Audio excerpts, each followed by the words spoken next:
Men's mental health is an area of real interest for me. It's the area of research that I'm actually looking into in my counselling psychology doctorate, and over the next couple of weeks I'm going to take you through a little mini-series on GetPsyched all about men's mental health, and we're going to kick off with our first week with an overview of an understanding of exactly what men's mental health is all about.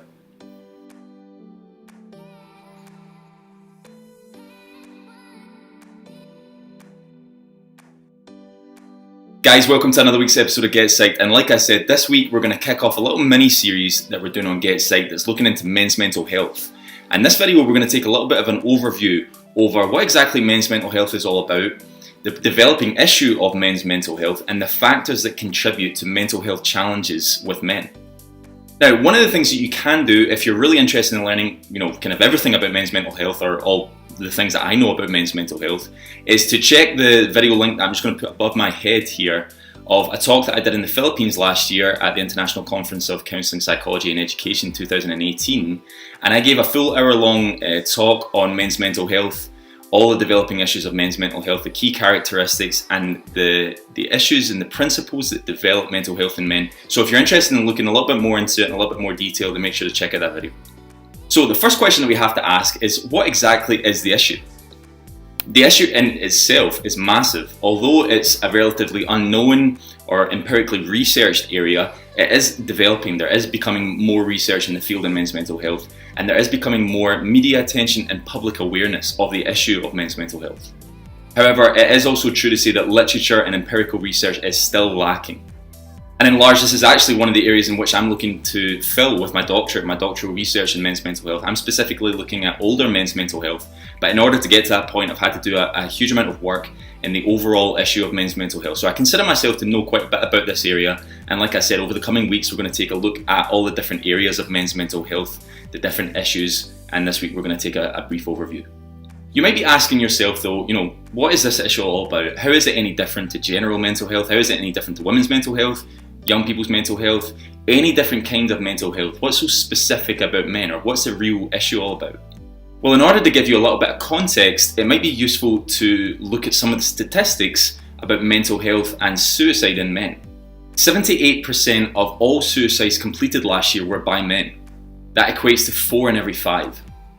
The issue with suicide is so profound amongst men in the United Kingdom that the most likely cause of death of men under the age of 45 is that they'll actually take their own life. And to put this in a more overall view as well, every week 84 men actually take their own life in the United Kingdom. And although those statistics are so profound and really, really shocking, only 36% of the population of people that actually went into therapy last year were made up of men. Now that's primarily just in a United Kingdom sense, but this is a global issue, and every single year 632,000 men take their own lives as a result of mental health issues. And there's only one country on earth where more women take their own lives than men, and that's China. Now these statistics are primarily focused on suicide, and they are really shocking. I'm aware of how kind of shocking these statistics are, and like I said, they're only focused on suicide, but those statistics do give us a good indicator of the profound issue of mental health amongst men. Now the next question that you might be asking yourself is, well, if this is such a big issue, why is it happening? Why is this issue developing? Why is it so profound? Well, the truth is that there are numerous factors, so many of which actually really intertwine with each other. Factors that we'll continue to look at as this series progresses. Some of the ones that I've been considering, have researched and actually spoken about at conferences include things like male identity, masculinity, and stigmatization of actually accessing therapy. Let's take a look at some of those. Now, male identity for me is arguably the biggest factor that contributes to developing mental health challenges amongst men. The question that we actually have to ask ourselves is, do we really know who men are? Do men have an identity? And what we need to say here is that men are not homogenous. That means that they're not just bracketed under an umbrella term of men. There are so many different kinds of men.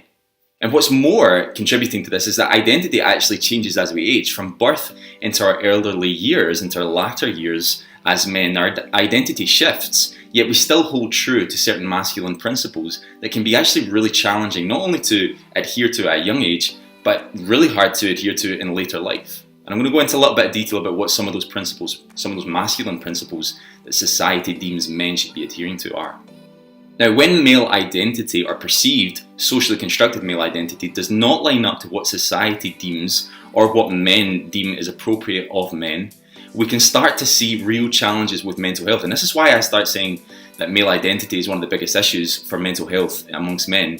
It's because that male identity, when it doesn't line up with who we think men should be and who men think that they should be, then we have issues. But in the first instance, we don't really know who men are in the first place. So in large, it's a kind of lose-lose situation.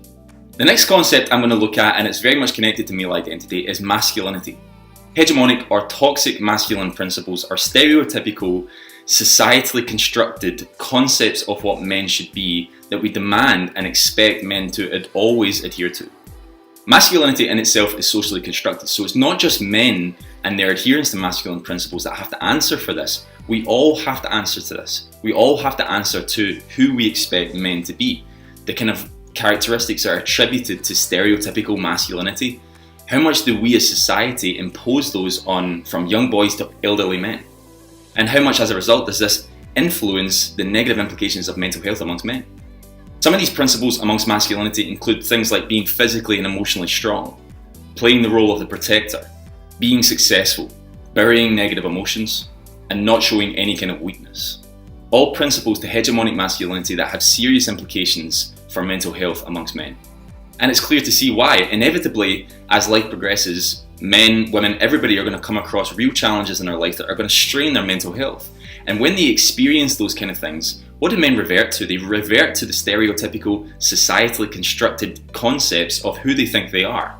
They don't have that solid male identity that we've spoken about because there's so many different kinds of men, and because the identity that we try and impose on men is so negative, these hegemonic masculine principles, when they actually start to feel real challenges with their mental health, stereotypically speaking, they don't have constructive measures or constructive means of actually dealing with it. You look at the two concepts, we have mental health and we have men. There's concepts, there's stereotypical principles about mental health that we deem is what mental health is about, seeking help, struggling, having some kind of weakness. Again, these are stereotypical concepts about what we think mental health is. When you look at what we think men are, or should be, physically strong, emotionally strong, not needing to ask help for help, being autonomous, being strong in any kind of situation, the two do not collide. They don't interlink. So what happens is that we have this clash. We have this clash between who men are and what mental health is, and the two are not fitting together. And that's where I think so much the issue is. Now, masculinity in itself might seem like a pretty straightforward concept, but in actuality it's pretty complex. And there's a lot of research that's coming out to state that masculinity has numerous different kinds of factors, and actually there are numerous masculinities as opposed to just masculinity. Some of the concepts that I've kind of theorized that are applicable to what masculinity is are things like it being socially constructed, a socio-biological impact, a cultural impact, a historical impact. All of these factors contribute to persuading what we deem men should be. And I'm actually throwing up a couple of tweets right now that I've taken off of online from some celebrities, some public figures that show us a little bit about what is expected of men, or what we think men should be, and when men have challenges or they have difficulties, mental health related or not, what we expect men to then do. And I actually think these tweets say a lot about what we expect of men and the challenges that men are going to experience when they start suffering from mental health challenges. Okay, the next issue I'm going to talk about amongst men's mental health is the stigmatization of actually seeking therapy. And like I said earlier, a lot of these issues actually intertwine. And the stigmatization of seeking therapy amongst men is very much correlated to male identity and masculinity. Now, as I said earlier, only 36% of the population of people in therapy last year were made up by men. But why is this the case? Well, it goes back to exactly what I just said. This concept of mental health and the concept of who men are, they don't interlink, they don't collaborate, they clash. And so when men are experiencing issues with their mental health, they don't even see therapy as an option. It's not adherent to who they think they are, who men should be. Men should be able to be strong, emotionally strong, whatever that means, and be able to deal with the issue themselves and not seek help.